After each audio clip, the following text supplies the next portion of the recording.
Hello everyone, আসসালামু আলাইকুম। Welcome back to Maha's kitchen. আশা করি সবাই ভালো আছেন।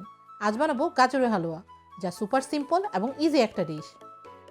কিছু গাজর ওয়াশ করে পিল করে গ্রেট করে নিচ্ছি।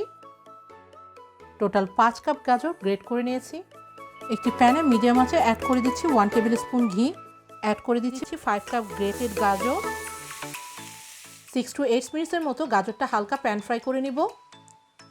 এতে গাজরের মধ্যে যে পানি বা ভেজা ভাব আছে তা শুকিয়ে যাবে এবং গাজরের কাঁচা গন্ধটাও চলে যাবে। গাজরের পানিটা অনেকটা শুকিয়ে গিয়েছে। এবার অ্যাড করে দিচ্ছি 1 কাপ সুগার। সুগারটা আপনারা আপনাদের স্বাদ মতো অ্যাড করে নেবেন। সব কিছু একসাথে মিক্স করে নিচ্ছি। চিনি অ্যাড করার পর চিনি এবং গাজর থেকে যে এক্সট্রা পানি বা ময়েশ্চার বের হবে তার সবটুকুই আবার জাল দিয়ে শুকিয়ে নিতে হবে।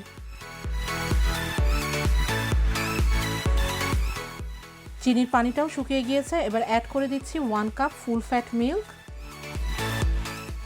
1 tablespoon ghee, half tablespoon cardamom powder. সব কিছু একসাথে মিক্স করে নিচ্ছি।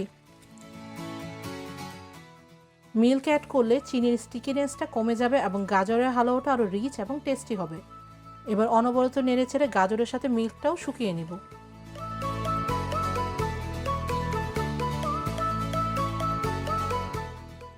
মিল্কটা পুরোপুরি শুকিয়ে গিয়েছে এবং গাজরের হালুয়াটাও ভাজা ভাজা হয়ে গিয়েছে। তার মানে গাজরের হালুয়াটা রেডি হয়ে গিয়েছে। এবার চুলাটা বন্ধ করে নিব।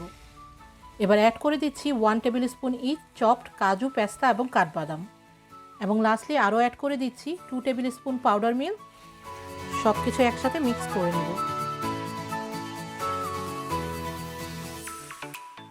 উপরে আরও কিছু এক্সট্রা নাট দিয়ে পরিবেশন করে দিলাম গাজরের হালুয়া। খুবই ঝটপট রেডি হয়ে গেল। আশা করি আপনাদের ভালো লেগেছে। ভালো থাকবেন সবাই। আল্লাহ হাফেজ। Thanks for watching my video. আশা করি আপনাদের ভালো লেগেছে। যদি ভালো লেগে থাকে লাইক করুন এবং সাবস্ক্রাইব করে আমার সাথেই থাকুন। বেল বাটনে ক্লিক করে নতুন আপডেটের অপেক্ষা করুন। থ্যাংক ইউ সবাইকে।